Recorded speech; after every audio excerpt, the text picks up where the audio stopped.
Hello, আজ বানাবো পাটিসাপটা। কী করে সঠিক পদ্ধতিতে ও পরিমাপ অনুযায়ী এই পাটিসাপটা রেসিপিটি করতে পারবেন তা আমি এই ভিডিওতে আপনাদের সাথে শেয়ার করব।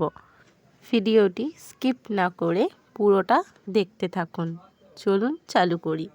আমি এখানে একটি পুর করব, তার জন্য এখানে একটা বড় নারকেলের মালা করে নিয়েছি।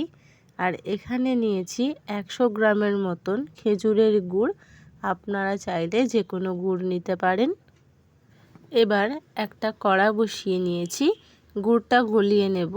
গুড়টা ভালো করে গলে গেলে এর মধ্যে কিন্তু দেব নারকেল কোড়াটা, দিয়ে ভালো মতন করে একটা পাক আমি তৈরি করে নেব।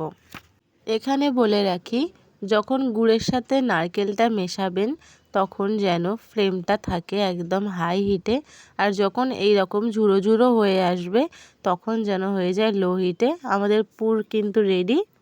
এবার পাটিসাপটার ব্যাটারটা করে নেব। তার জন্য আমি এখানে একটা মাঝারি সাইজের বাটিতে নিয়েছি ময়দা, আর একটা ছোট বাটিতে নিয়েছি চালের গুঁড়ি। এখানে একটা বড় বাটি নিয়েছি, এর মধ্যে ব্যাটারটা আমি রেডি করে নেব। বাটির মধ্যে একে একে সব শুকনো উপকরণগুলি দিয়ে ভালো করে কিন্তু মিশিয়ে নেব। তোমরা চাইলে কিন্তু এটা পুরোটা ময়দা দিয়েও করতে পারো, কিন্তু সেটা কিন্তু খুব একটা ভালো হয় না। আমি এখানে একটা কাঁটা চামচ নিয়েছি, নিয়ে তোমরা যে কোনো চামচেই করতে পারো। আমি শুকনো উপকরণগুলো মিশিয়ে নিয়েছি, আর অল্প অল্প জল দিয়ে ব্যাটারটা আমি করে নেব। প্রথমে চামচ দিয়ে করছিলাম, বাট ব্যাটারটা করার জন্য নিজের হাতের প্রয়োজন। তাই তোমরা যারা ব্যাটারটা করবে চেষ্টা করবে ব্যাটারটা হাত দিয়ে করার। কোনো রকম চামচ দিয়ে কিন্তু এটা ব্যাটারটা তৈরি করা অসম্ভব, এটা কিন্তু হবে না। তোমরা দেখতেই পাচ্ছ আমি এখানে ব্যাটারটা আমার হাত দিয়েই কিন্তু করে নিয়েছি। আর থিকনেসটাও তোমরা বুঝতে পারছো যে আমি কতটা ব্যাটারটা সুন্দর করে ঠিক করে গুলেছি।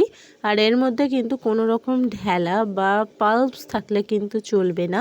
সুন্দর করে মসৃণ করে হাত দিয়ে এরকম সুন্দর করে ব্যাটারটা তোমাদের করে নিতে হবে। এবার ব্যাটারটা আমি একটু চাপা দিয়ে সরিয়ে রেখে দেব। এবার চলে এসেছি পাটিসাপটার মেন পর্যায়ে। একটা বাটিতে 5 চামচের মতন সাদা তেল আর 2 চামচের মতন ওই তেলের মধ্যে জল দিয়ে দেব, আর ভালো করে মিশিয়ে নেব। আর আমি একটা সুতির কাপড় নিয়েছি, তোমরা চাইলে কিন্তু কলাপিটো দিয়েও করতে পারো, সেটা খুব ভালো হয়। তোমরা কিন্তু তেল ব্রাশ করে নিতে পারো ব্রাশ দিয়ে। তেলটা লাগিয়ে দিয়ে অপেক্ষা করব তেলটা গরম হওয়ার জন্য। তেলটা গরম হয়ে এলে 1 হাতা ব্যাটার দিয়ে ভালো করে ছড়িয়ে ছড়িয়ে একটা রুটির মতন করে আমি শেপ দিয়ে দেব। আর যখন দেখবে উপরটা পুরোপুরি শুকনো হয়ে গেছে এবং সাইড থেকে অল্প অল্প উঠে উঠে যাচ্ছে, তখন কিন্তু তোমরা একটা চামচের সাহায্যে বা খুন্তির সাহায্যে তোমরা এটা উল্টে দিতে পারো। আর ওই যে তেলের কাপড়টা, ঠিক তার উল্টো সাইডটা তো এরকমভাবে অল্প অল্প করে তেল ব্রাশ করে নিয়ে আর অল্প অল্প করে নারকেলের পুর দিয়ে দিতে পারো। যারা নারকেল পছন্দ করো না তারা এখানে চাইলে মাখা সন্দেশ দিয়েও করতে পারো, অনেকে খোয়া ক্ষীর দিয়ে করো। তোমরা তোমাদের পছন্দ মতন পুর দিয়ে পাটিসাপটাটা রেসিপিটা তৈরি করে নিতে পারো। আমি এখানে নারকেল দিয়েই করেছি, যেহেতু নারকেলটা আমরা পছন্দ করি। এবার পাটিসাপটাটাকে রোল করে নেওয়ার পালা।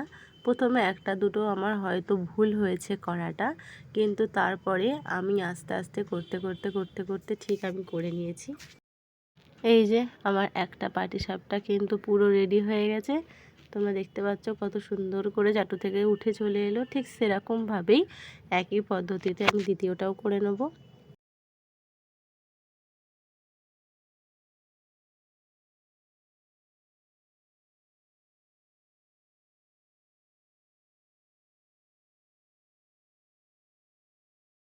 রেডি আমাদের পাটিসাপটা। এটা এমনই একটা রেসিপি যেটা যে কোনো টাইমেই খাওয়া যায়, পৌষ মাস ছাড়াও, পৌষ সংক্রান্তি ছাড়াও। তো রেসিপিটা কীরকম লাগলো কমেন্টে জানিও। ভালো লাগলে একটা লাইক আর চ্যানেলটা সাবস্ক্রাইব করে পাশে থেকো। দেখা হবে নেক্সট কোনো ভিডিওয়। ততক্ষণের জন্য টাটা। সুস্থ থেকো, ভালো থেকো।